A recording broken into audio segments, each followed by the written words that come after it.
Hello and welcome. Today I want to present you my design of a Warden Farm.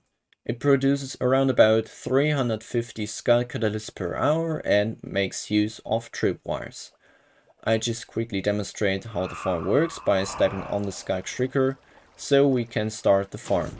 There's our warden, it gets directly flashed into the water streams and to the minecarts. There are 24 minecarts, so the number is equal to the value of the entity cramming game rule. So the warden gets squished and we receive our sculk catalyst in this chest. Now, after you know the rough data and appearance of this farm, I would like to switch to a survival world to show you block by block how to build this farm in survival mode. And if you like the farm, you can of course then rebuild it in your own world. I mean, that's the purpose of this video. So I hope this will be useful and see you there. Okay, so here we are in the survival world, and here I prepared a shulker with all the materials that you will need to build this farm. They are all in the top two rows, and the bottom row, as well as the items in my inventory, are supportive items like the cup for the elevator, torches for lighting up against spawning of hostile creatures, as well as some wool and ice. So I'm just gonna grab myself the first items as well as the shulker with the materials, and now we just walk to the deep dark biome where we gonna build this farm. So there are sculk sensors, so we have to be careful to not trigger the trigger before we have built anything, and close this up so it can't receive any signals anymore, and we can break all the sculk sensors without any risk. Now we just gonna place down our materials here and remove the wool blocks on the side of the sculk trigger because we don't need them anymore. Now what we're gonna do next is to clear out some space, and this means we just gonna free a space that's 2 blocks tall. Actually, we can make it 3 blocks tall, and it goes from each side of the sculk trigger in the center 5 blocks inwards of the wall. So this is the 4th and this is the 5th block, and we gonna do the same on the other side and fill up the floor level to be on the same as the sculk trigger. So 1, 2, 3, 4, 5, and remove also the ceiling blocks. So now that we've done that, we can place down slabs on the first row next to the sculk trigger, and here will be our water sources. Now we continue with digging 2 more layers of the wall, and also additionally going 1 block down in the floor level, and with the same wideness as the first 2 rows. Okay, so that's done too. I'm just gonna fill up this part of the cave as we don't need it anymore. And yeah, not further, because here will be our walls that makes it possible to flush the warden into the elevator, and here will be the elevator stream itself. So we clear also those blocks, and yeah, this has to be 3 blocks tall, but also 1 block deeper, while the next layer is the elevator shaft itself. So this will be 29 blocks tall in total for the water columns and 2 air blocks above. And I'm gonna grab myself the walls, the soul sand and fence gates, and we place our walls in this gap in the floor. Now we take our soul sand, which we place here, and then we remove the row in the wall that's on the same height as your face when you're standing on the soul sand. So the water will flow in this gap and pull the warden inside the water stream. So now that we've done that, the flushing system is basically done. We just need to dig up 3 more blocks into the ceiling for those first 3 rows. And I'm just gonna do this for you.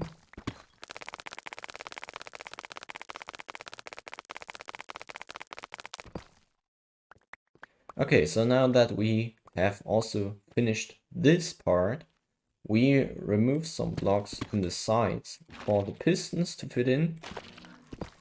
And yeah, better remove more than necessary, other than removing not enough. So we can just dig out some blocks here. The first 4 top rows of the wall. Here will be the pistons, and I'm just gonna clean my inventory from the junk I just collected. And now we take all the redstone components that we will need for this mechanism to work. We make ourselves a small stair up to the side. So there we go. Now we place our pistons here and also here. Now we need the stairs. This can also be glass in case you want this to be used. And on the full block side of the stair or the glass block, you can place the tripwire hooks.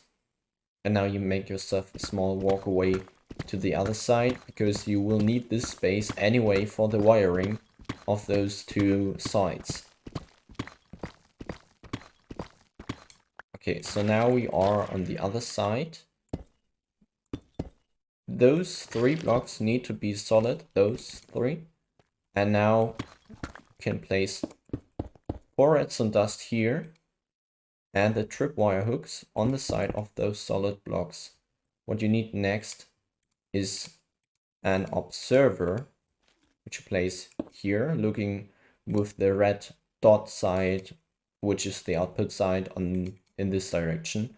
Then a solid block, redstone dust, solid block, repeater on 4 ticks, another solid block, dust, solid block, repeater on 4 ticks, solid block, dust. Guess what? A solid block again. Another 4 tick repeater, a solid block that can conduct the signal down to this redstone wire, which then powers those pistons.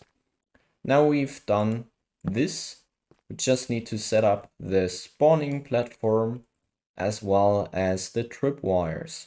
So you just start on this side, you leave this 3 blocks free without any blocks placed, and then you start with slabs, top slabs. Then fence gates that you open afterwards, slabs, fence gates, and repeat this pattern until you meet the other side. And of course, open all of the fence gates, otherwise the warden can't fall down.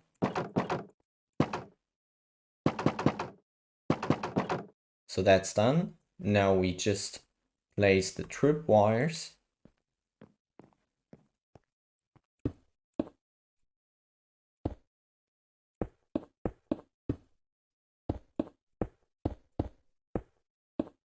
Like this. Not there. It's a bit tricky to place them, but it's okay. So to show you, or to see if it works, you place the last string here, and if those blocks move away and you fall down, it works. And it gets moved back. Perfect. This is how I want it to work. And now that we have done this, we continue with the elevator, for what we will use the kelp, the ice, and some signs. But better grab the shulker here for the tutorial, just so I don't mess up. Now place some fence gates in this 2 blocks row over the walls, so the water of the elevator can't get out, and open them all afterwards. Now we have to stack 29 blocks upwards, so the best you can do is placing 29 blocks in a slot in the right side of your hotbar, and fill the other side if there are deep slate that you use or stone to the left of it. So you can just stack upwards with this stack without messing up. So I'm just showing you how to clear up the first few layers. So we go 5 blocks to the side and remove the bottom layer, and repeat this on the other side. So those are third, 4. Oops. So it just fall down. So of course now I have to fix this number again. 1, 2, 3. And now this goes on and on until those blocks are used up. So I'm just fast forward that.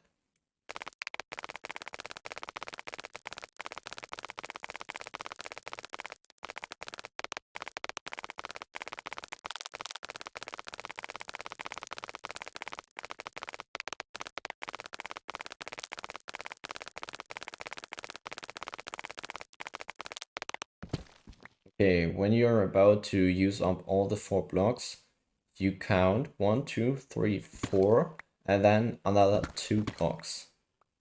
So stack up the last blocks.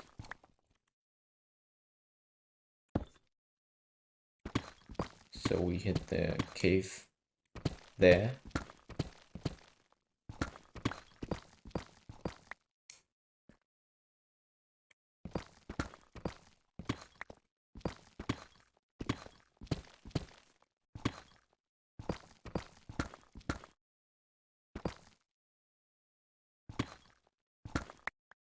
Okay, so 1.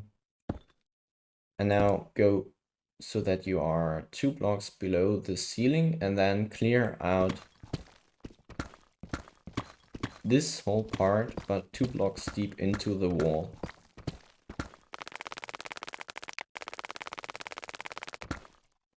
After that, also remove this part of the floor,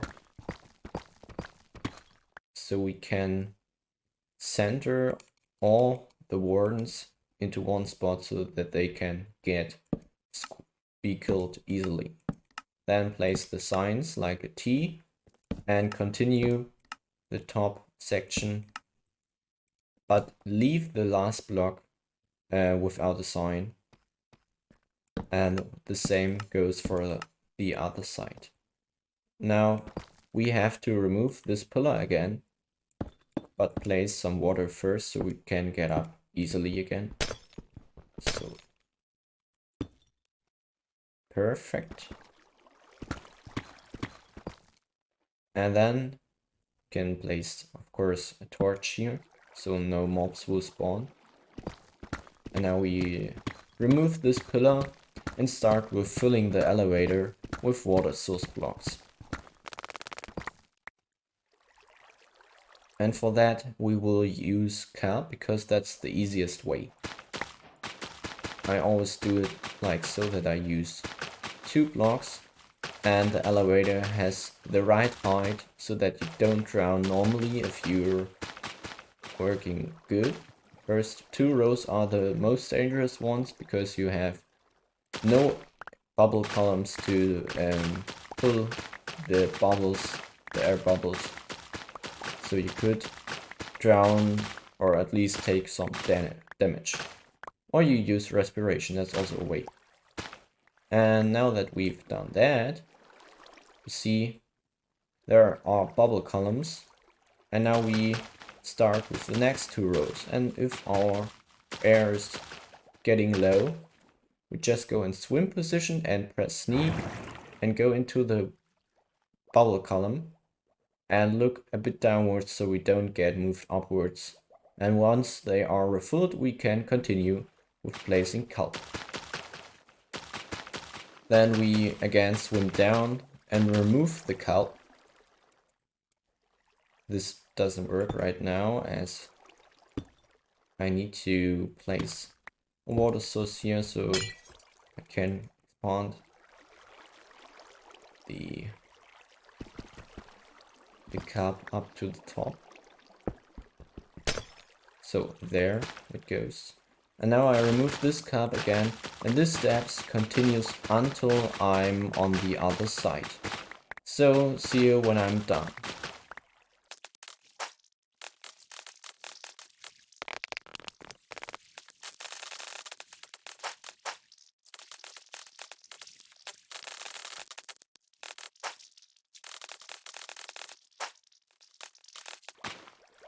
Okay, so I'm now removing the last kelp. And after that we set up the death hole for the warden. Oops, I missed this one. There we go. And now back up at the top. We go to the middle. Better we go here and dig down 3 blocks. 1, 2, 3. And jump into the hole. And make ourselves in this direction, away from the water, a small chamber for the loot chest. And so that we can work. So here will be the chest and here the hopper. I have the materials here. Chest, hopper, rail. So place the chest here and the hopper facing into it, as well as the rail looking in this direction or this direction. And then you can grab yourself the crafting table as well as the iron. For minecarts, you normally need 24 minecarts. Let me just remove some trash from my inventory. So there we go, we also don't need the kelp anymore. And now we can craft them all into iron ingots. And into minecarts, we need 24. Okay, we need, that's exactly the number we need. Okay, so I'm just placing them all down here. Okay, so now I placed all the minecarts, and to test if the anti-cramming damage actually works, I'm the test subject. So I'm just nearing it, and I took damage as you just saw. Now we better use something to block off the face line to the minecart so we don't accidentally mount them and die, but we can still open the chest. So that's perfect. Also place a torch maybe here. And now we can move on. And we count 1, 2, 3, and 4. Now we grab the ladders. Wrong. Here they are.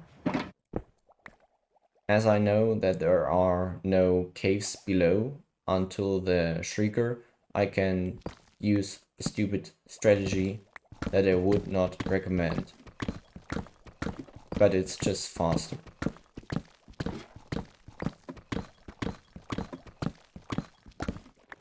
Okay, so there we are at the bottom layer now. Now what we are gonna do is start the water streams down here. So we place ice and break it with your hands or with a tool that doesn't have silk touch on it. Or you can just use torches to melt it. That's also a way. And after you have done that, you make sure that there are no spawning spaces anymore other than up here for the warden. So you place a slab here, and also all over here slabs. Because that's all 3 blocks tall and a full block. So there could be a warden spawn. And we don't want a warden to kill us while we are farming them. although that would only be fair, I guess. So now we need fence gates, one here. Oops, that was an accident. And another one here. And here we have the ladder and a block. So normally, if you want to free this space, you need another fence gate there. And then you can remove this block too. So, and now we only place water here. And with that, I would say the farm is done. And to show you that it is working, I'm just standing on top of the... This doesn't need to be half lamp anymore. Of the shrieker. Now we need to wait for shrieks until the first one spawns. So there the first one goes, and I'm just fast forwarding the other two until we see the warden.